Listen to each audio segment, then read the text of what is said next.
Hello dear friends, तो मैं हूं आरती। संस्कृति आईएएस यूट्यूब चैनल पे आप सभी का स्वागत है। मैं हाजिर हूं एक नए विषय को लेकर के। भारत सरकार लगातार प्रयास कर रही है कि भारत के हर कोने कोने पे इंटरनेट की सुविधा हम प्रोवाइड कर पाएं, लेकिन फिर भी बहुत सारी जगह ऐसी हैं जहां पर हम इंटरनेट प्रोवाइड नहीं कर सकते हैं। और स्टार लिंक इसी के लिए फेमस है कि दुनिया के किसी भी कोने में जहां पर जो है वहाँ की सरकारें इंटरनेट प्रोवाइड नहीं कर पा रही, वो वहाँ पर सुविधा देंगे। जैसे दूर दराज के ग्रामीण इलाके, पहाड़ी इलाके, समुद्री इलाके या कोई भी ऐसी जगह जहां पर टावर लगाना, कनेक्टिविटी पहुंचाना बहुत इम्पॉसिबल सा लगता है, तो स्टारलिंक ये जो है आधार कार्ड के माध्यम से वेरीफाई करके लोगों को इंटरनेट सुविधा प्रदान करेगा। अब ये कैसे होने वाला है, इसके बारे में हम यहाँ पर पढ़ेंगे। इससे संबंधित चिंताएं क्या हैं, लाभ क्या हैं और क्या क्या चीजें हम जोड़ के पढ़ सकते हैं, सारे पॉइंट्स देख लेंगे। क्या लिखा है, स्टारलिंक और आधार मिलकर बदलेंगे डिजिटल इंडिया का चेहरा। अब कैसे बदलेंगे, हमें पता है कि भारत सरकार जो है डिजिटल इंडिया के लिए लगातार प्रयास कर रही है। चर्चा में क्यों है, तो यूआईडीएआई आधार कार्ड का करता धरता यही है। तो unique identification authority of India ने एलन मस्क की star link satellite communication private limited को आधार ऑथेंटिकेशन और ई-केवाईसी इस्तेमाल की अनुमति दी थी। इसका मतलब ये कि अगर आप ये जो है स्टारलिंक की सेवा आपको लेनी है, तो आपको क्या करना पड़ेगा, बस जो है वेरिफिकेशन जो होता है वो आधार कार्ड दीजिए और वेरिफिकेशन कराइए और आप मस्त आराम से जो है इनकी सेवाओं का इस्तेमाल कर सकते हो। तो बहुत जो झंझट था उसको खत्म कर दिया गया है एक तरीके से।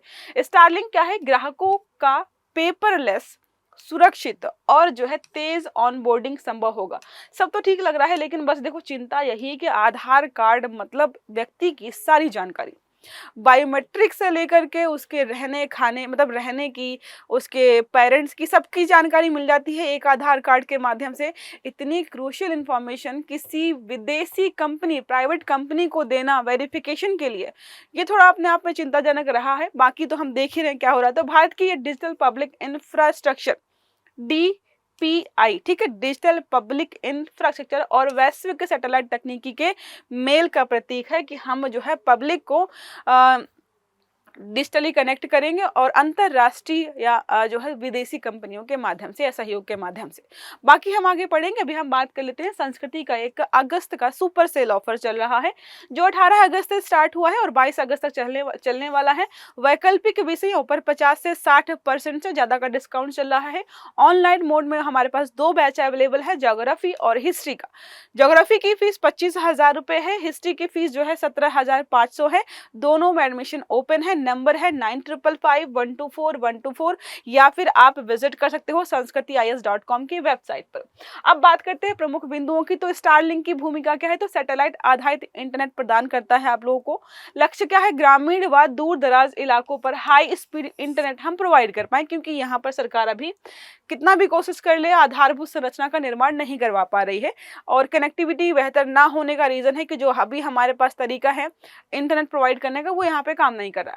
आधार का महत्व क्या है, मोस्ट इंपॉर्टेंट बात करते हैं आधार कार्ड का महत्व क्या है। तो विश्व का सबसे बड़ा डिजिटल पहचान तंत्र है। दुनिया में किसी भी देश में इतने सारे लोगों को एक साथ पहचान पत्र प्रोवाइड करना एक ही प्रकार का नहीं पॉसिबल है जितना भारत में। 140 करोड़ जितनी भी आबादी आप मान के चलो और हर एक व्यक्ति के पास आपको आधार कार्ड मिलेगा, तो दुनिया में इतना बड़ा कहीं पर भी कोई भी प्रोग्राम नहीं है। तेज है, सुरक्षित है, पारदर्शी है, ई-केवाईसी को सुविधा। बस आप आधार कार्ड का नंबर डालिए, ओटीपी आएगा वो डालिए और सारा प्रोसेस कंप्लीट। बहुत आसान है। फेस ऑथेंटिकेशन जैसे इनोवेशन से सरलता हुई है, क्योंकि आपके चेहरे के माध्यम से आपकी आंखों की रेटिना को स्कैन करके भी चीजें हो जाती है। तो बहुत आसान तरीका है।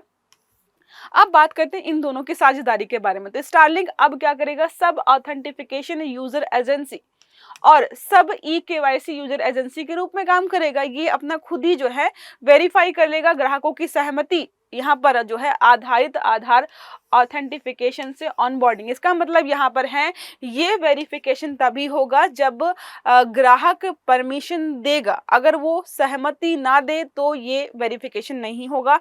आप पर और हम पर डिपेंड करेगा कि हमें जो है ये वेरिफिकेशन कराना है कि नहीं कराना है। यह प्रक्रिया जो भी केवाईसी के नियम है उनके अनुरूप है। केवाईसी का फुल फॉर्म आई होप पता होगा, नो योर कस्टमर।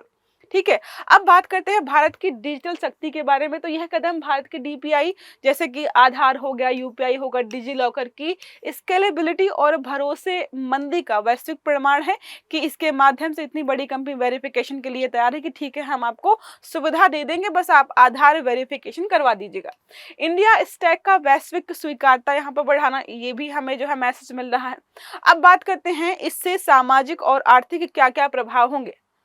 तो ग्रामीण और दुर्गम क्षेत्रों में कनेक्टिविटी बढ़ पाएगी, शिक्षा, स्वास्थ्य और जो है ई गवर्नेंस की जो भी सेवाएं हैं। ई गवर्नेंस का मतलब है ऐसा कोई एप्लीकेशन, ऐसी कोई वेबसाइट या कोई भी चीज जिसके माध्यम से सरकार ऑनलाइन मोड में लोगों के लिए कोई कल्याणकारी योजना चला रही है, तो उनका बेनिफिट यहाँ पर हो पाएगा लोगों को। डिजिटल डिवाइड जो है वो कम हो पाएगा कि शहरी लोगों को सारी सुविधाएं हैं, ग्रामीण इलाकों में जो है नेटवर्क ही नहीं आ रहा, अभी भी नहीं आता है काफी जगहों पर। सुरक्षा और डेटा गोपनीयता की बात करें तो आधार ऑथेंटिफिकेशन केवल यूजर की सहमति से है। डेटा सुरक्षा और पारदर्शिता की चुनौती फिर भी बनी रहेगी कि जो डेटा कलेक्ट किया जा रहा है आधार के माध्यम से लोगों का, इसका कहीं मिसयूज तो नहीं किया जाएगा किसी थर्ड पार्टी को, तो ये नहीं कल को बेचा जाएगा। वैश्विक परिप्रेक्ष्य के बारे में बात करते हैं तो भारत का डिजिटल पब्लिक इंफ्रास्ट्रक्चर मॉडल जो है अन्य देशों के लिए उदाहरण है। स्टारलिंक जैसी कंपनियों के लिए भारतीय डिजिटल जो है इकोसिस्टम यहाँ पर आकर्षक हो जाता। आकर्षक होने का एक ही रीजन है, इतनी भीड़ है, उसका 2, 4, 10% भी लोग अगर एक्टिवेट करना चाहें या जो है वेरिफिकेशन करा रहे तो कंपनी को फायदा ही फायदा है। अब बात करते हैं स्टारलिंक की वैश्विक स्थिति कहाँ कहाँ पर है और किस प्रकार के काम कर रहा है। तो स्टारलिंक स्पेसएक्स का एक हिस्सा है। वर्तमान में 6000 से अधिक सैटेलाइट्स जो है इसकी कक्षा में है। वैश्विक स्तर पर हाई स्पीड इंटरनेट देता है, खासकर उन जगहों पर जहां पर जो है फाइबर हो गया, 4G 5G या जो भी चीजें हैं ये पहुंचना मुश्किल है। अमेरिका है, यूरोप है, अफ्रीका के कई देशों में पहले ही सेवाएं इसकी सक्रिय हो चुकी हैं। अगर बात करते हैं तो भारत में अभी इसके वाणिज्यिक प्रयोग की अनुमति नहीं है। फिलहाल जो है आधार के साथ मिलकर ये जरूर काम कर रहे हैं। भारत में डिजिटल जो है पब्लिक इंफ्रा के बारे में बात करते हैं। डीपीआई के बारे में कौन कौन सा होगा, देखो इंडिया स्टैक बराबर होगा आधार, यूपीआई, डिजिलॉकर, कोविन और ओएनडीसी। डीपीआई ने भारत को जो है दुनिया में डिजिटल पब्लिक गुड्स मॉडल का अग्रणी बना दिया है। ये देखो यहाँ पर जो है कल को प्रश्न पूछेगा इंडिया स्टैक में कौन कौन सम्मिलित है, तो आपको यह याद रखना है। स्टार लिंक और आधार से जुड़ना इंडिया स्टैक का एक ग्लोबल स्केलेबिलिटी टेस्ट भी है कि हम किस प्रकार से यहाँ पर काम कर पाएंगे। अब ग्रामीण इंटरनेट की चुनौतियां और समाधान क्या है, तो क्या है यहाँ पर भारत में 65% आबादी ग्रामीण क्षेत्रों में रहती है। कई जगह पर फाइबर नेटवर्क पहुंच गया लेकिन कनेक्टिविटी नहीं है, तो यहाँ पर हम कनेक्टिविटी पहुंचाएंगे। संभावित लाभ क्या होंगे, तो टेली एजुकेशन होगा, टेली मेडिसिन हो गया, ई गवर्नेंस हो गया, ई कॉमर्स और जो है डिजिटल पेमेंट्स को यहाँ पर हम बढ़ा पाएंगे। अब नियामक और नीतिगत पहलुओं के बारे में देखें कि कौन कंट्रोल कैसे करेगा, तो भारत सरकार का Bharat net project digital India mission ग्रामीण ब्रॉडबैंड पहुंचाने के लिए ऑलरेडी काम कर रहा है। उसका एक बात करें तो इसको और सहयोग मिलेगा इसके माध्यम से। ट्राई और डीओटी जो हमारा है डिपार्टमेंट ऑफ टेलीकॉम हो गया, सैटेलाइट इंटरनेट प्रदाताओं के लिए नीतियां बना रहे हैं ऑलरेडी। अभी वन वेब जो है भारतीय बैक्ड जिसको बोलते हैं अमेजॉन के ऊपर हो गया, ह्यूज नेट हो गया, जैसे खिलाड़ी भारत में सक्रिय है, थोड़े थोड़े जो है थोड़े थोड़े रूप में, बहुत ज़्यादा सक्रिय नहीं है। स्टारलिंक के बारे में बात करते हैं तो यूआईडीएआई सहयोग से भारत में सैटेलाइट इंटरनेट रेगुलेशन के लिए जो है मिसाल बन सकता है और लोगों को बहुत सारे लाभ यहाँ पर मिलने वाले हैं। सुरक्षा और रणनीतिक पहलू, अब ठीक है कि हाँ चलो वेरिफिकेशन करा लो, ग्रामीण इलाकों में इंटरनेट प्रोवाइड कर दो, जहाँ पर कनेक्टिविटी नहीं है वहाँ पर कनेक्टिविटी हो जाएगी। लोग इस इंटरनेट का इस्तेमाल पेमेंट के लिए और जो है ई गवर्नेंस के लिए या जो है शिक्षा के लिए इस्तेमाल करेंगे। लेकिन कुछ कुछ चीज़ें हैं जो कि हमें देखनी पड़ेंगी, वो है सुरक्षा और रणनीतिक पहलू। तो अगर आप केवाईसी के माध्यम से आधार से सारी जानकारी लेंगे तो सहमति अनिवार्य है, ये बात ठीक है, लेकिन कितना यहाँ पर डेटा लोकलाइजेशन हो रहा है। तो बात ये कि भाई आप ठीक है डेटा लीजिए, लेकिन यहीं पर भारत के ही क्लाउड में कहीं पर स्टोर करना है। विदेशी कंपनी अपने देश में जाकर कहीं स्टोर नहीं करेगी, ठीक है। ये सारा हमने ऑलरेडी देख लिया है कि कहाँ-कहाँ पर और कैसे इस्तेमाल करेंगे।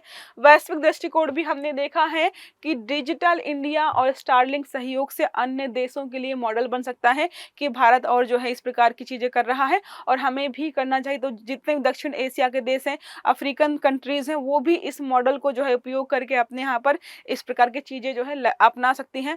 भारत अपनी डीपीआई क्षमता को डिजिटल डिप्लोमेसी में भी बदल सकता है। तो ये सारे बेनिफिट्स हैं जो कि हम कल को उठा पाएंगे। ओके, अब एक प्रश्न हमारा इसी आर्टिकल से संबंधित है।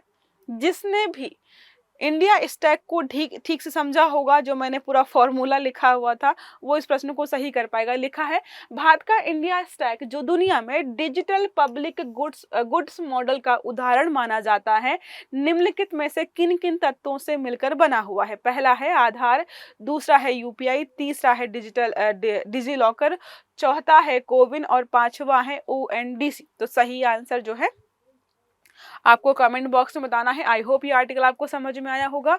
अगर वीडियो अच्छा लगा है तो लाइक करना है, चैनल को सब्सक्राइब करना है, बेल आइकन दबाना है ताकि जितने भी इस प्रकार के आर्टिकल्स हैं वो सारे आपको समय पर मिलते रहें। तो अच्छे से पढ़िएगा। Have a good day. Thank you.